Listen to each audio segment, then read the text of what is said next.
Muy buenos días, tardes, noches. No sé a qué hora van a ver este producto informativo, pero estoy muy contento de estar en mi alma mater, la UPAEP, a una universidad a la que yo aprecio mucho, con la que podemos tener coincidencias y divergencias, pero sobre todo un diálogo fecundo en una de las universidades, pues no solamente más importantes de Puebla, sino de la región. Y yo me atrevería a decir que de las instituciones particulares de Puebla, una de las más importantes del país, por todo lo que ha generado. Esta universidad no solamente tiene una vocación crítica, social, humanista y tecnológica, sino sobre todo una definición muy clara de su convicción, digamos, de formación de personas.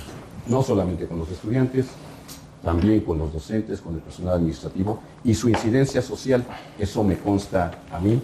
Es una universidad plural y agradezco de verdad tener al rector Jorge Medina, que se está estrenando en el cargo y que, bueno, queremos platicar con él justo de temas que nos parece, rector, si me lo permites, importantes no solamente para la UPAEP y para Puebla, sino para el mundo.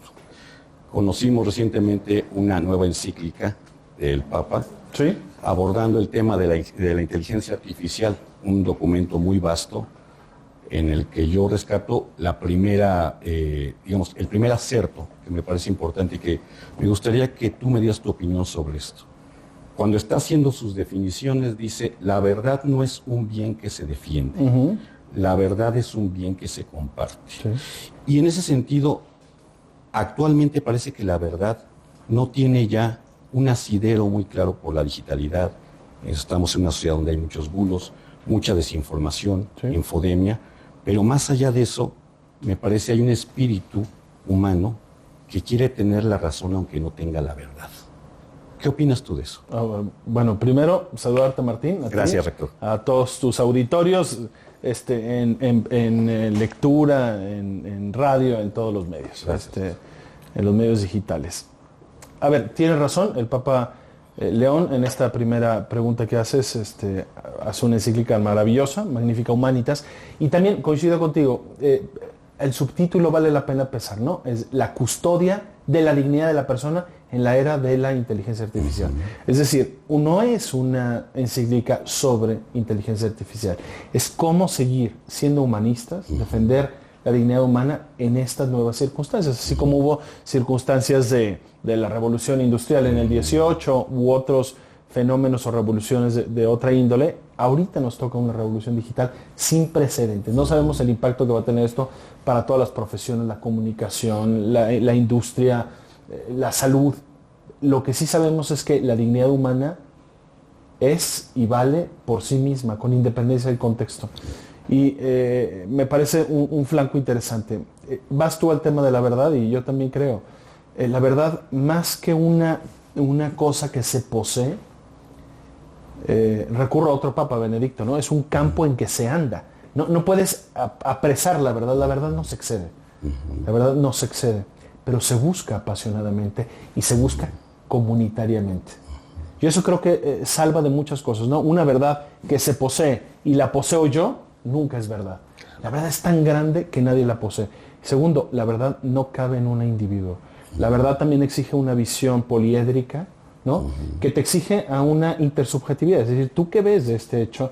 ¿Tú qué ves de este fenómeno social, por ejemplo? ¿O cuál es tu hermenéutica sobre este hecho científico? Y se comparte. Y por lo tanto se crece en una multivisión de una realidad que es compleja, ¿no? ¿Sí? Perdón, es que estaba yo casi babeando. Bueno, venga. Pero quiero preguntarte otra cosa, que me parece a mí muy importante. Los jóvenes, desde la generación, esta llamada generación milenio, y hasta esta Z, han sido, me parece a mí, descalificados por otras generaciones, la generación tuya, la mía, las anteriores, asegurando que no tienen ambición, asegurando que no tienen convicciones, asegurando que tratan de vivir una vida cómoda y a veces hasta infantilizada, puerilizada. En los casos más extremos se le ha llamado a estas juventudes de cristal, ¿no? Porque son, digamos, sí, los epítetos, ¿no? Pero nos damos cuenta también que estas generaciones les debemos mucho las discusiones actuales que tenemos, por ejemplo, en materia de ecología, Claro. de derechos humanos, Sí, por de supuesto. respeto a la dignidad de la persona. Totalmente de acuerdo. ¿Qué les dirías tú a esos jóvenes que ya no lo son tanto, que ya están empezando también a escalar al mundo del adulto y que no encuentran que esos planteamientos que hicieron estén surtiendo el efecto que tal vez ellos deseaban? Que los jóvenes son el motor de cambio de cualquier sociedad. Es decir, ninguna sociedad se ha hecho para bien sin una gran revolución, pero el núcleo de las revoluciones para bien de la humanidad son los jóvenes. Entonces yo diría que los jóvenes deben mantenerse idealistas, inconformes y comunidad.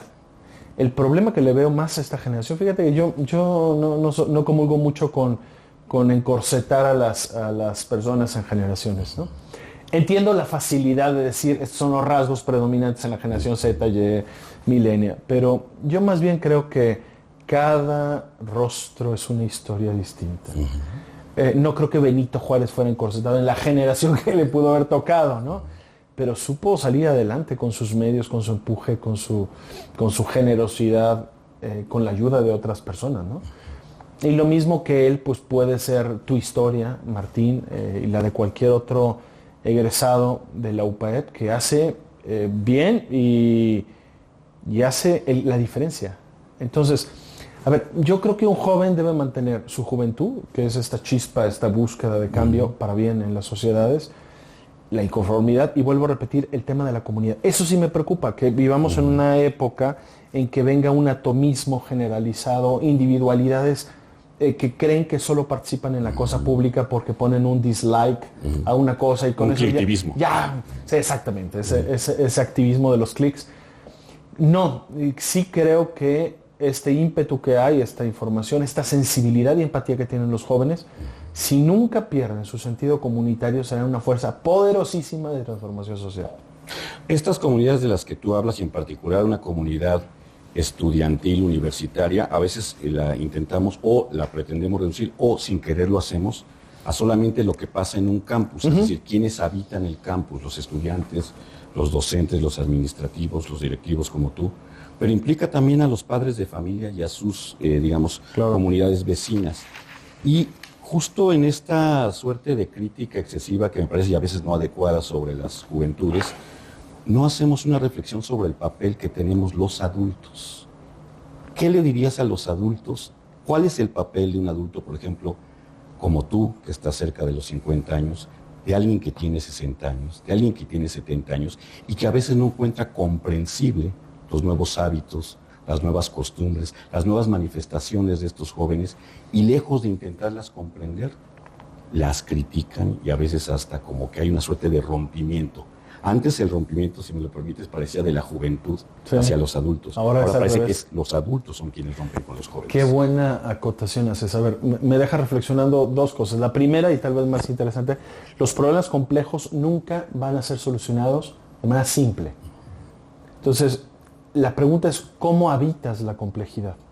¿Cómo habitamos la complejidad? Y una de ellas es la intergeneracionalidad. Yo entiendo la interdisciplinariedad, ¿no? Es decir, un problema, por ejemplo, como la pobreza, no es de solución del gobierno, tampoco de los empresarios, tampoco de la academia, tampoco solo de la sociedad civil, tampoco de la SEP que forma niños. O le entramos todos o no. Entonces, hay un tema como interdisciplinar que corre en transversal a los grandes desafíos que nos asisten, los problemas medioambientales y tal. Pero algo que no se ha insistido demasiado, no solo es la interdisciplinariedad, sino la intergeneracionalidad. Hay soluciones intergeneracionales, donde debemos participar niños, jóvenes, adultos y adultos mayores. Personas de la tercera. Te voy a decir porque las grandes culturas han sabido legar valores y tradiciones cuando hacen ese diálogo intergeneracional. Los abuelos, generalmente ellos transmiten la sabiduría, la cultura, las mores, las costumbres, las raíces de un pueblo las transmiten los adultos mayores. Es el mayor bien que pueden transmitir. Entonces este diálogo es fundamental para que haya mexicanidad. Yo sí te puedo decir algo que creo que vale la pena reflexionar para bien. Todos estos niños que fueron criados por sus abuelas y abuelos, porque los papás trabajaban, son niños también que han mamado cultura por un vector que nosotros creíamos que era irrelevante y que poco a poco iremos aquilatando que es fundamental. Entonces, Esa es una solución. ¿Qué pienso que se puede aplicar al tema de las generaciones? Por ejemplo, los saberes tradicionales, las medicinas, el valor de la familia, la convivencia, la resolución de conflictos. Tal vez, mira, yo puedo ser que estoy recién casado y me aloco tal, cuando mi abuela o mi madre podría decirme, mira, estas se dejan pasar, estas no te pelees por tal, hay batallas que no se pelean. Temple, prudencia y paciencia, por ejemplo. Pero eso, a veces, ¿dónde se aprende eso? ¿Cuál es la escuela de la vida? La escuela de las generaciones. Entonces yo creo que si aprendemos a vivir, a convivir en paz las generaciones, sacaremos provecho todos. Es de hecho mucho más fácil que un adulto mayor hoy acceda a la tecnología, seguramente tú lo has visto, los personas mayores con los dispositivos celulares, pero a su vez para una adquisición de principios y valores, ¿no? De costumbres, de identidad cultural, de amor a la patria, de canciones, de patrimonio. Hay un montón de cosas que los adultos, y en este diálogo creo que se puede dar respuesta a muchas cosas sociales. ¿Cuál es el papel de los intelectuales en esta era? Porque finalmente una casa de estudios como esta es formadora de intelectuales y a veces parece que la intelectualidad también está perdida, a veces parece, en esta vorágine que establecen las redes del algoritmo, de la fama, de las discusiones que a veces son vacuas sobre las que, lo que tú mencionabas al principio, sobre las que son trascendentales. ¿Cuál sería el papel que tú vislumbras de un intelectual en esta era digital? Híjole, mira, me vienen a la mente tres cosas. La primera, cultura. El intelectual tiene el deber del patrimonio de la cultura, aquilatarlo, legarlo, transmitirlo, ¿no? Sea la poesía de José Emilio Pacheco, de quien quieras, ¿no? O cierta filosofía, ¿no? De los antiguos, de otras culturas, o de los nuestros propios, ¿no? La música, en fin. Legas el patrimonio, un patrimonio que tú has aquilatado y has madurado en tu persona. Una persona con cultura no actúa igual que una persona sin cultura. Y por cultura no estoy diciendo erudición, Martín? Estoy diciendo cultura. Un campesino sabio es culto, Conoce la tierra, conoce los fenómenos meteorológicos, conoce su pueblo. Claro, su pueblo. Conoce cómo crecen las plantas, conoce los tiempos de la vida. Por tanto, por cultura no estoy entendiendo una estéril erudición de libros, sino un saber vivir. Yo creo que un intelectual... Cultura como saber vivir. Sí, por supuesto, a la de Cicerón, así de plano. Como el cultivo de lo más radical del ser humano, que te lleva a un saber vivir, a una verdadera sabiduría. ¿Dirías tú que sería buscar la felicidad? Por supuesto, sí. Sin duda alguna. Esa es una cultura. Segundo, criterio. El intelectual debe dar criterios, más o menos para orientarse en la vida. Tiene una función de orientación de los demás. Y no estoy simplemente reduciendo al intelectual como una guía de lectura o de qué película ver el fin de semana. Para parecer más culto. No, sí, es erudito. Ese es un fantochada. No estoy diciendo la orientación a la política pública, la orientación en tema educativo, la orientación para la defensa de los derechos. En fin, el intelectual tiene como campo, como arena de trabajo y de fogueo en la vida pública de la patria. Y ahí tiene que empeñarse afanosamente para construir futuro, ¿no? Claro. Construir México. Mira, la tercera es ser aglutinante de comunidad.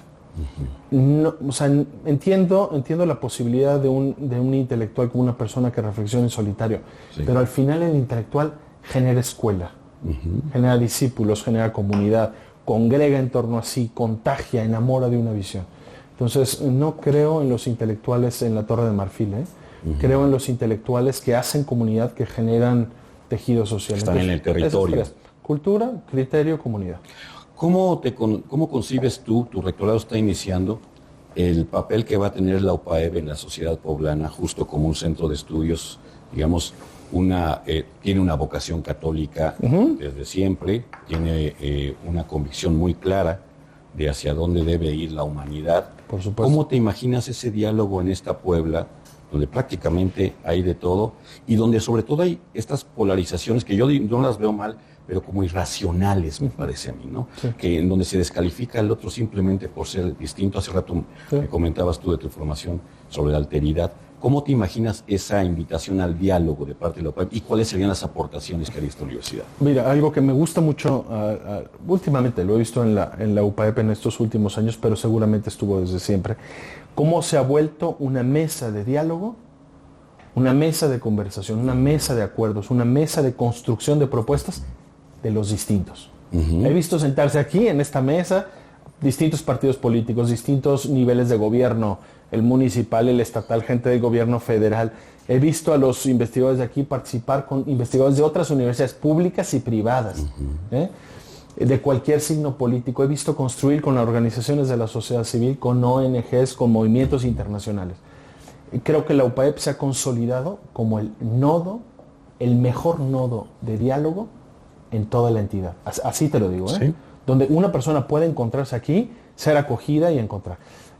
En resumen, ser distintos no significa ser distantes.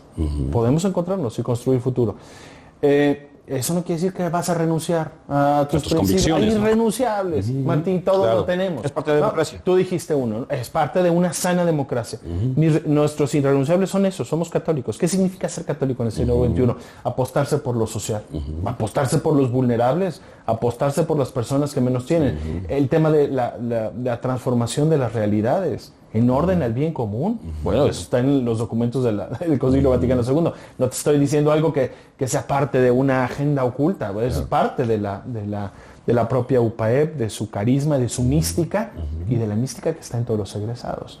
Ahí donde está un egresado, queremos, esperemos así sea, pero estamos apostados para que haya una transformación de las realidades. Así sea, la de su metro cuadrado, en su familia, en su oficina, en su trabajo, detrás de su micrófono y de su pluma, en una posición de gobierno, como empresario, como CEO de una empresa, unos más humildes, otros más destacados, pero queremos que todo egresado sea un agente de transformación social. Y ese es nuestro ADN, eso es ser católico hoy en día y eso es lo que se pide de nosotros, ¿no? Entonces tenemos que estar a la altura de la necesidad social también, del desafío, y queremos hacerlo bien. ¿Cómo encuentras a tu universidad? Pujante. ¿Qué le dices? ¿Qué virtudes le encuentras? ¿Y qué áreas de oportunidad también crees que hay que afrontar? Bueno, aquí hay que quitarse el sombrero todos, porque acabamos de terminar de ver un rectorado magnífico, el del doctor Emilio Baños, que dejó la universidad, extraordinario. Mira, para muestra, 2 botoncitos, ¿no? Uno, a finales de junio llegó la acreditación internacional de la UPAEP por WASC. Hay 2 acreditadas. Las universidades mexicanas que están acreditadas internacionalmente lo están por 2 acreditadoras, o SACS, the Southern, o the West, West Association of School and Colleges. Sí. WASC. Nosotros estamos en WASC. Solo 2 del país están en WASC. ¿El CETIS? Algunos de la competencia están en SACS. Están en SACS. Pero en todo el país hay 6. De esas 6, una es la UPAEP. A ver, en WASC están acreditadas Berkeley. A ver, no te estoy diciendo está acreditada. Y yo, a ver, ¿qué quiero decir con esto? Estamos en las grandes ligas. Eso nos debe llenar de mucho orgullo y de grandísima responsabilidad. Porque tienes que ofrecer una educación de excelencia, maestros de calidad, procesos educativos impecables, investigación de punta, de alta incidencia social, cumplimiento de tu promesa de valor. A ver, estar ahí, qué gusto, qué padre, nos costó mucho como comunidad, pero nos obliga a más. Claro. Ese es el primer botón de cómo lo encuentro. Segundo, a ver, una mera numeralia que está para alegrarnos y también para ser conscientes de la altísima responsabilidad de la UPAEP. Mira, ojo de buen cubero, sumando a los alumnos de prepa, de licenciatura, de posgrado, los que están presencial y los que están online o en Campus Tehuacán, ¿ok? Más los colaboradores, más las personas que están en educación continua, tomando un curso de diplomado, estamos 25,000 personas. Vaya. Más egresados, ya dije el rol extraordinario de los egresados, 60,000, poquito más, 60,100 personas. Somos 85,000. Una comunidad de 85,000, Martín. ¿Sabes qué es eso? Bueno. Una ciudad entera. Sí. Y yo creo que es una comunidad viva, alegre, pujante. También tenemos que ser humildes. Tenemos muchas cosas por aprender. Y aprender de los demás. Y de los demás que hacen bien las cosas. Y hacer comunidad. y crecer con ellos, hombro con hombro. Pero esa comunidad de encuentro. Rector Jorge, no quiero irme de esta charla sin preguntarte por un problema coyuntural que no es tan coyuntural, que ya parece histórico, que es el asunto de el acceso a la educación superior por parte de las personas que están dejando los bachilleratos, y hemos visto todo tipo de problemas y de soluciones, sobre todo este año, lo que pasó en la UNAM con el examen de admisión, el problema de las personas que no pueden ingresar aquí a la Benemérita Universidad Autónoma de Puebla, el surgimiento también, rector, de muchos centros de estudios que tienen hasta acreditación, tienen REBOES, exactamente, pero en realidad son negocios de fraude y que solamente consumen la existencia y los recursos de familias. Hay que decirlo, públicamente. ¿Cuál es ahí tu punto de vista y cómo la UPAEP, la UPAEP tiene sus propios, sus propios problemas y sus propios desafíos, pero cómo vislumbras tú eso? Porque es cada año y estamos también enviando a muchos jóvenes, no solamente a los campos, del desempleo. En muchos casos, algunos que van por la delincuencia son los menos. Esperemos. Son los menos. Pero al fin y al cabo, a la hora de terminar sus estudios, el problema no es que no estudien, me parece a mí, que ya es un problema grave, sino que no encuentren fuentes de empleo o fuentes de empleo bien remuneradas. Estamos en un asunto de trabajo precarizado absoluto hasta quien termina un título. Martín, es un problema complejísimo, no lo puedo abordar, pero a ver, doy algunas pinceladas y luego me das otra entrevista para hablar de eso. Exactamente, para un poco plantear distintas rutas de acceso a la solución que entre todos debemos dar a este problema. Primero, denunciaste, y la denuncio contigo, el tema de las universidades fraude, ¿no? Universidades de garage. A ver, esto es dilapidar el dinero, el sudor, el esfuerzo de cientos de miles de padres de familia para egresar a alguien que no va a tener las competencias, que no va a ser contratado y que vamos a producir frustración y infelicidad. A ver, eso es jugar y eso totalmente reprobado. Presentaste el problema de acceso a la universidad pública. La universidad es pública y se paga con nuestros impuestos. Y es de calidad. Afortunadamente tenemos una gran universidad pública, no solo la nacional, sino la del Estado de Puebla, extraordinaria. Pero tienes razón, no hay el cupo necesario y hay que usar instrumentos para evaluar quién entra o quién no entra. Y ahí viene un problema, ¿no? Sí, pero ¿cómo te haces cargo si tuvo un mal bachillerato, una mala secundaria? Y si el problema es más estructural, alimentación, salud, familias desintegradas, el problema es un poco complicado como para decir, todo se dirime, es un monstruo de problema. Y hay que empezar con las soluciones de manera estructural, es decir, familias unidas, acceso a la alimentación digna, oportunidades de educación básica, obligatoria en general de calidad. El problema es complicado, pero hay que abordar también esa línea, ¿no? Cobertura y calidad, ambas cosas, ¿no? Y tenemos como 5 sexenios con ese desafío, cobertura con calidad en la educación básica, para que después las siguientes etapas de la educación, como por la superior, facilites el acceso, la graduación, la no deserción. Ese es otro filón. Marcas el tema de ético, es decir, lo que pasó en la UNAM también es un problema de cómo están las costumbres y la ética de los alumnos para que prefieran hacer trampa por entrar. Pero entonces, ¿qué es entrar a una universidad? ¿Para qué quieren entrar a una universidad si no sabes? Para tener un título, pero ¿para qué quieres un título si no estás dispuesto? Si así accediste, ¿cómo vas a continuar? ¿Hay convicción? ¿Hay de veras las convicciones en los jóvenes, en esos que hicieron trampa, de quieren solo un título? Lo compramos a cómodas mensualidades. ¿Qué es la educación y hasta para una ellos? Jactancia. Cinismo. Celebrarlo, cinismo, ¿no? redes sociales. Yo vi la de 8 formas de hacer trampa, pero habría más reels en Instagram y TikTok para saber cómo hackear el examen. A ver, Martín, eso es... pero la reflexión que te hace es ¿para qué un joven así quiere estudiar en la universidad? Quitándole lugar a un chavo de la sierra o tal, que sí querían superarse. Claro. Ese es un tema que debemos preguntarnos como sociedad, cómo abres oportunidades para los que sí quieren. Abres otro tema. ¿Es un examen el modo correcto de dirimir? Podríamos buscar otras formas para detectar. ¿Qué se te ocurre así nada más? Bueno, propedéutico después del bachillerato, un buen periodo donde conozcamos al joven, a la chica, y digamos, este tiene vocación, este tiene ganas, este se la toma en serio, este quiere en serio. Como el sistema alemán, más o menos. Sí, y después de un año, hombre, con estudios genéricos, ya lo vas dirimiendo. Otro tema importantísimo. México, desde Gabino Barreda, pero te estoy diciendo hace 150 años, hasta nuestros días ha desaprovechado las posibilidades de la educación técnica. Mencionabas el sistema alemán, ¿no? Europa tiene muy claro, a ver, no todo joven tiene que entrar a la universidad. Y desde el preescolar. Pero hay gente que es muy buena para lo técnico. Exacto. Y lo hace muy bien, y nos hacen falta en México muchos buenos técnicos. Entonces también... Y se le ve como digno ese trabajo. Eso, es un no tema se social. le ve como algo muy menor bien. Ser un técnico eso, en un universitario, ¿no? Exactamente. Entonces es un tema de dignificación, de represtigiar socialmente las profesiones técnicas, en fin, y de habilitarlas. Yo creo que es un problema muy complicado. ¿Dónde te puedo decir que la UPAEP está apostada? Que lo que haga y lo que le toca lo va a hacer extraordinariamente bien. Pero el problema nos excede a la UPAEP. Tenemos que abordarlo entre todos, gobierno, universidades públicas. ¿Excede al país, dirías tú? No, los mexicanos tenemos una capacidad extraordinaria, somos un pueblo súper resiliente. Tenemos el talento para salir de este problema. Lo que quiero decir es que nadie por sí solo puede resolver el problema. Ni es el gobierno, ni es si la UNAM abrimos la Rosario Castellanos. Es un tema de hagamos salidas profesionales de alta calidad, resolvamos el tema de alimentación y educación obligatoria digna y de calidad, cobertura y excelencia.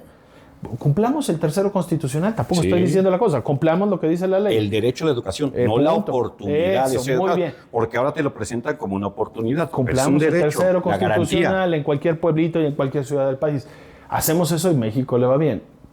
Por supuesto, redignifiquemos el tema de las profesiones, las salidas técnicas, y si creo que haces un ecosistema con todas esas salidas, abates mucho el problema, reduces índices de desempleo, delincuencia organizada, que tú dices, está el filón y un montón de cosas, aumentas la economía, creo que en general la felicidad social aumentaría, pero no creo que haya una respuesta simple a este tema que planteas.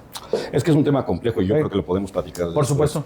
Jorge Medina, rector de la UPAEP, que la verdad te agradezco mucho esta plática con nosotros, yo creo que es muy ilustrativa y la podemos dividir en varias partes porque la verdad es que has tocado temas, me parece a mí, complejos y también nodales de nuestro tiempo.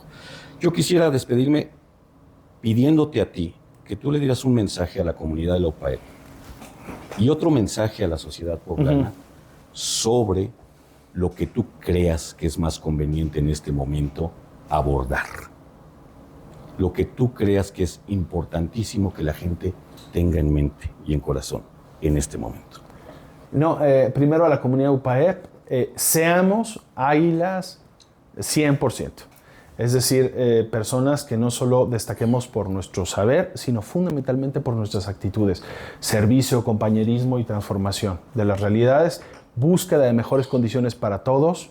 Eso debemos ser testimonio creíble del espíritu que anima la UPAEP. Todos estamos obligados a ello y seguramente lo seremos. Entre más y mejor seamos ese testimonio, la comunidad nos irá bien a todos. Y a la sociedad, que la UPAEP está dispuesta al diálogo, está abierta y esperemos construir los acuerdos. Puebla y México no nos pueden esperar. Hay cosas que nos necesitan a todos y pronto, y bien, y dispuestos. Y la UPAEP está lista. Muchas gracias, rector Jorge Medina. Me despido muy agradecido y ojalá sea la primera de varias entrevistas. Cuenta con ello, Martín. Gracias. Bye. Saludos.